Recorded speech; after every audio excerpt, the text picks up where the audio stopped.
So we are seeing what happens when a capacitor is connected to AC power source. So this capacitor is connected to an AC power source and its plates are charging and discharging according to AC cycles, and from the relation Q is equal to CV, we have got this relation V is equal to Q by C.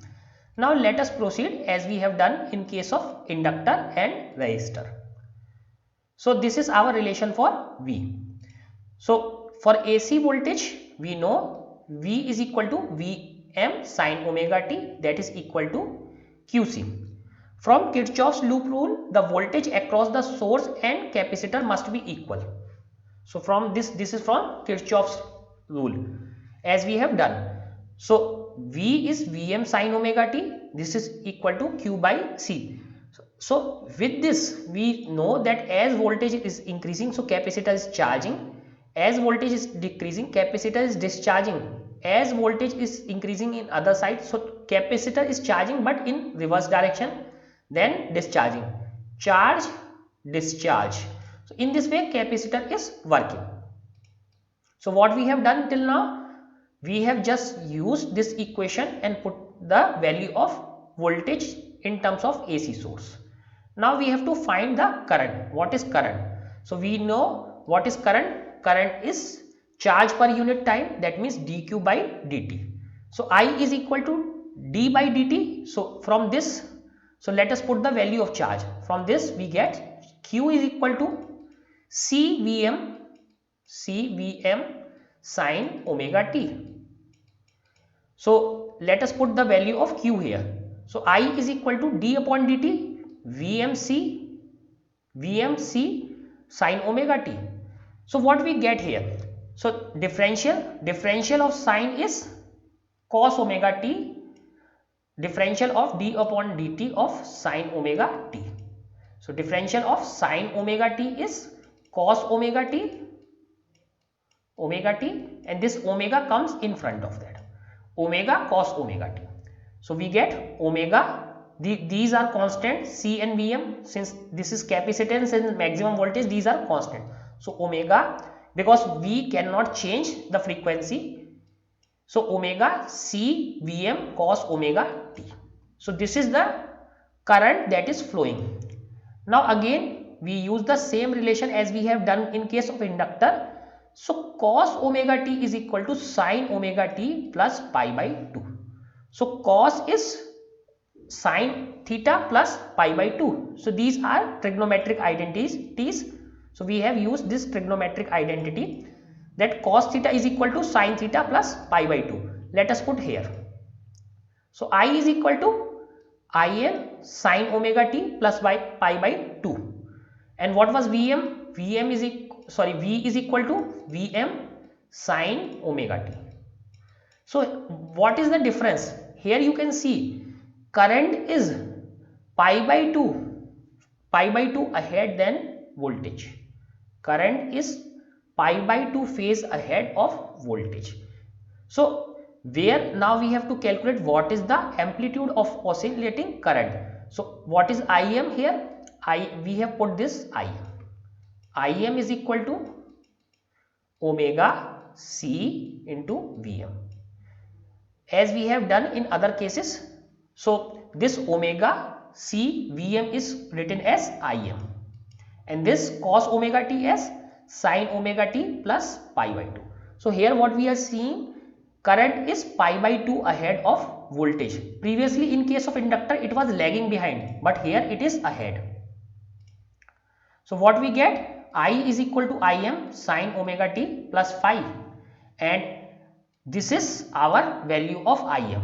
So Im is equal to omega C or Vm. Now let us put this omega C in 1 by omega C. So Im equal to, let this Vm be here. So this is 1 by. So when we solve this, this again goes up. So this is this, and this thing works as a resistance if we compare with the formula of Ohm's law. So Vm upon 1 by omega C. Now comparing with the Ohm's law, Im is equal to Vm upon R. So what we get? This R is equivalent to 1 by omega c. In previous case, what we get? R equivalent to omega L. Here we have got 1 by omega c. Previously directly omega L. This time 1 by omega c. This plays the role of resistance. As we have seen in case of inductance, similar thing we are seeing here. This plays the role of resistance. It is called capacitive reactance. Capacitive reactance. Previous one was inductive reactance because that was for inductor. This is for capacitor. This is capacitive reactance. So that's why we denote it by XC. Previous one was XL. This one is XC. Capacitive reactance, previous one was inductive reactance. So inductive reactance is XC is equal to 1 by omega c. Now we can write it as the formula of this Ohm's law. Im is equal to Vm upon Xc, where this Xc is equal to 1 by omega c. So in this way, a capacitive circuit also has some resistance kind of thing associated with this, that is called capacitive reactance. Now what is the dimension of this capacitive reactance? Again, this is ohm. This is also ohm. The capacitive reactance limits the amplitude of current in purely capacitive circuit. So here we have considered only capacitive circuit. Here we have considered R for this circuit is 0, L for this circuit is 0. There might be some L or R present in the circuit, but we have taken the ideal case when these terms are 0. We have taken only C to be non-zero.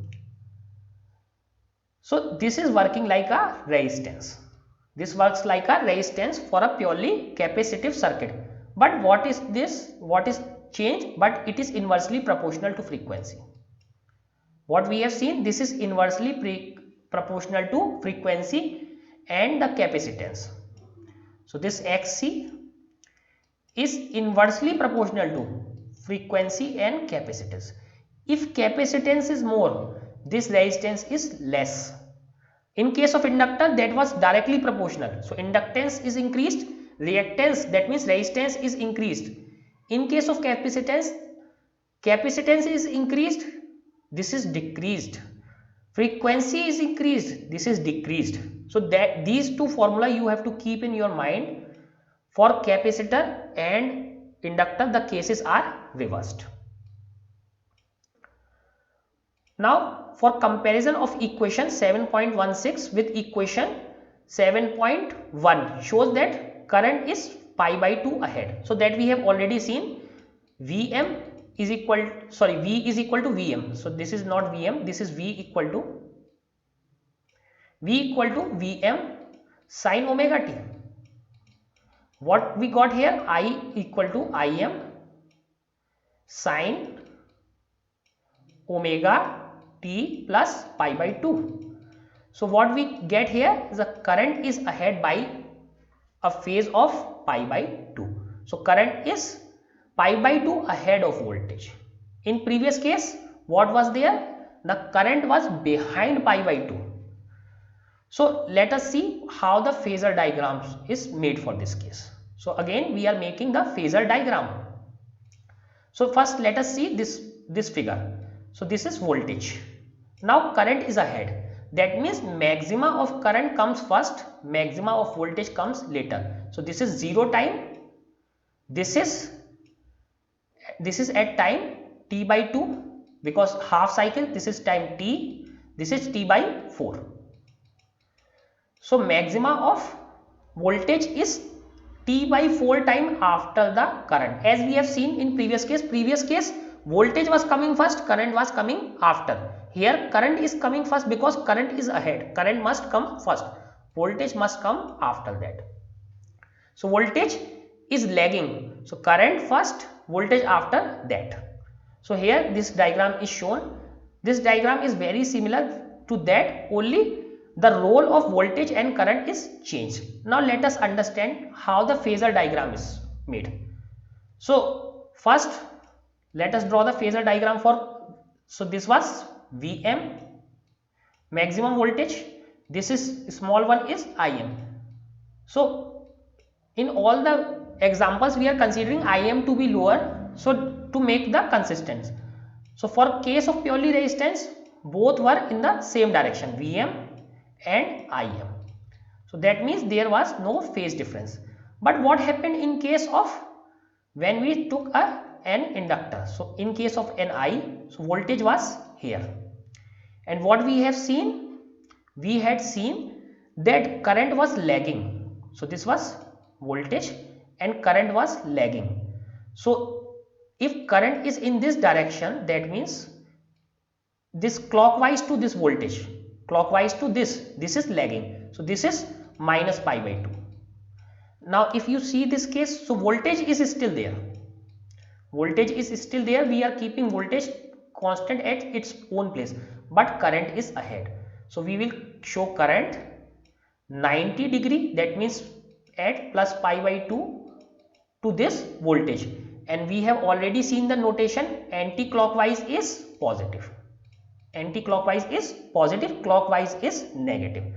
So here you see this is current, this is voltage, it is rotating with velocity omega and at time t1. So angle omega t1, because theta is equal to, theta is equal to omega t, because omega is equal to theta upon t. So at time t1 the angle is omega t1.